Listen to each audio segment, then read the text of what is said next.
My mother could not have picked a worse time to teach me about sex. One night, when I was 5 years old, she turned on the TV to a special about sex education. Kids my brother Danny's age were holding bags of flour, calling them their babies, and scrambling to find babysitters for them. "Why are they doing that?" I said. "They're learning about babies, how to take care of them, and how they're made," she said. "Oh." I knew the last part. They were made in their mother's bellies. I had seen my mother pregnant with my sister. But now the kids on the screen were in a classroom, and a teacher was talking to them about cells and body parts. "What's she talking about?" I said. "She's explaining sex to them." I had heard that word before. I knew it was a loaded term, something grown-ups only said in whispers. "What is that?" "It's how you make a baby," she said, and went on to describe the most absurd, unappealing process I could imagine. She'd always believed in telling children the truth, at least to the extent that they were capable of understanding. She was open about private parts and calling them by their real names. Her instincts about openness and honesty were right on, but still, I was horrified. "You did that?" I blurted out.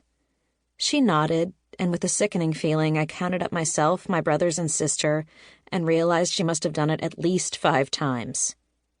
"Any other questions?" I had only one more. "When you did it, did you say whoa?" My mother had the best of intentions. She made it clear this was not something to be discussed in polite company, that it needed to be kept a secret. But I had a tendency to blurt out secrets. I've always been compulsively honest, and usually at the wrong times. 5 months earlier, I had ruined my father's birthday surprise party by asking, "You don't know about our cakes, right?" Objectively speaking, sex seemed shockingly gross and ridiculous. But as the shock wore off, the world felt different. I could tell that sex was a big deal. It was something new and exciting, a secret grown-ups kept to themselves. Just knowing about it made me feel powerful. I had to tell someone. And I had a big scene on the set of Mrs. Doubtfire the next day. It was not my mother who had gotten me into acting. Not really.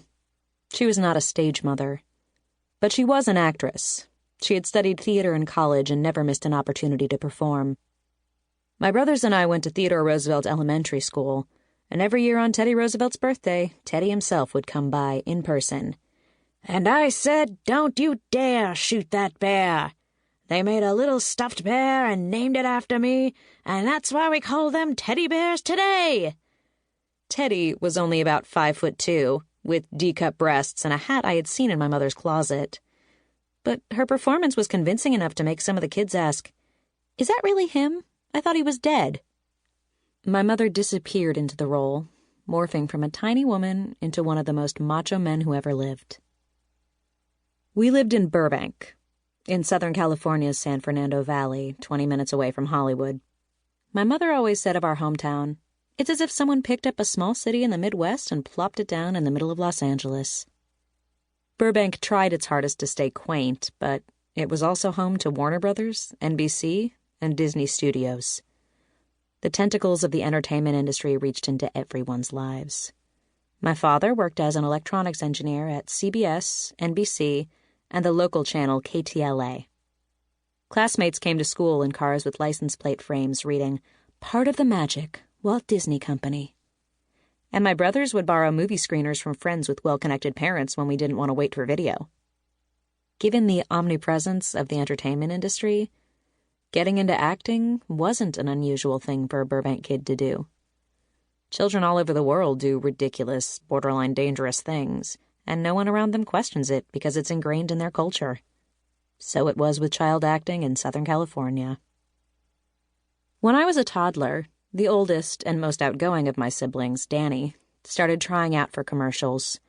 He was cute and a quick study, booking a few TV ads, and even some small parts in movies. Watching my mother and Danny rehearse, I had an epiphany. What they did was like when I performed my stories at home, only better because people wanted to see you perform. Shortly after my 5th birthday, I went right up to my mother and told her, "Mommy, I want to do what Danny does." "No, you don't," she said. They were already starting to feel burned out. She was relieved that Danny had never become recognizably famous, and that he didn't want to be an actor when he grew up.